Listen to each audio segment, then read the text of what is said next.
Hi friends, இந்த வீடியோவில் குயிக்காக செய்யக்கூடிய ஒரு ஹெல்த்தியான பிரேக்ஃபாஸ்ட்டு தான் செய்ய போகிறேன். எப்படி செய்யுதுன்னு பார்ப்போம்.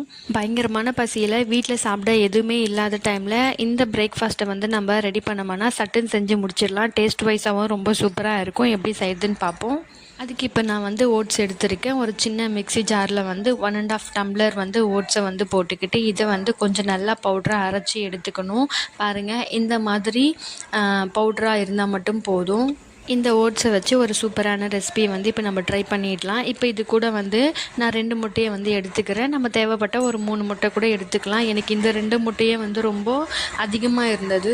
எனக்கு ஒரு ஆளுக்கு அப்படிங்கிறதுனால நான் 2 முட்டை மட்டும் எடுத்து அதை நல்லா பீட் பண்ணிக்கிட்டேன். இதை பீட் பண்ணதுக்கப்புறம் நம்ம ஆல்ரெடி பவுடரை அரைச்சி வச்சுருந்த அந்த ஓட்ஸ் எடுத்து இதில் கொட்டிக்கணும்.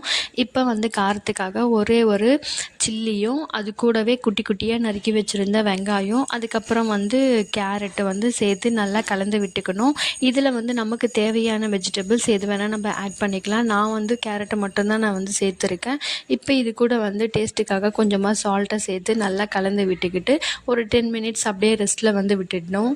இப்போ நம்ம ஓட்ஸ் இதில் கலந்தோம் இல்லையா, அது நல்லா ஊறி வந்ததுக்கப்புறம் ஒரு பேனில் கொஞ்சமாக ஆயில் விட்டு அது நல்லா ஈவனாக பரப்பிட்டு இப்போ இதை நான் இங்கே ஒரு மிஸ்டேக் என்ன பண்ணேன்னா, இதை நான் 2ஆக ஊற்றிருக்கணும். நான் சிங்கிளாகவே ஊற்றிட்டனால ரொம்ப பெருசாக வந்துருச்சு. இப்போ நான் இதில் கேரட் ஆட் பண்ணதுனால இது நல்லா வெந்து வர்றதுக்காக சிம்மிலே வச்சு நல்லா வேக வச்சு எடுத்துக்கணும். அவ்வளோதாங்க, சூப்பரான ஹெல்த்தியான பிரேக்ஃபாஸ்ட் ரெடி ஆயிருச்சு. நீங்களும் மஸ்ட்டாக ஒன்ஸ் ட்ரை பண்ணி பாருங்கள். ரொம்ப டேஸ்ட்டு சூப்பராக இருக்கும். அதுக்கப்புறம் இதை நான் குட்டி குட்டியாக ஒரு க்யூப் ஷேப்பில் கட் பண்ணி சாப்பிட்டேன். ரொம்ப சூப்பராக இருந்துச்சு. உண்மையிலே இந்த வீடியோ உங்களுக்கு பிடிச்சிருந்துச்சுன்னா லைக் பண்ணுங்கள், மறக்காமல் சப்ஸ்கிரைப் பண்ணிக்கோங்க. அவ்வளோதான். நாளைக்கு வேறு ஒரு மினி விளாகில் பார்ப்போம். பாய்.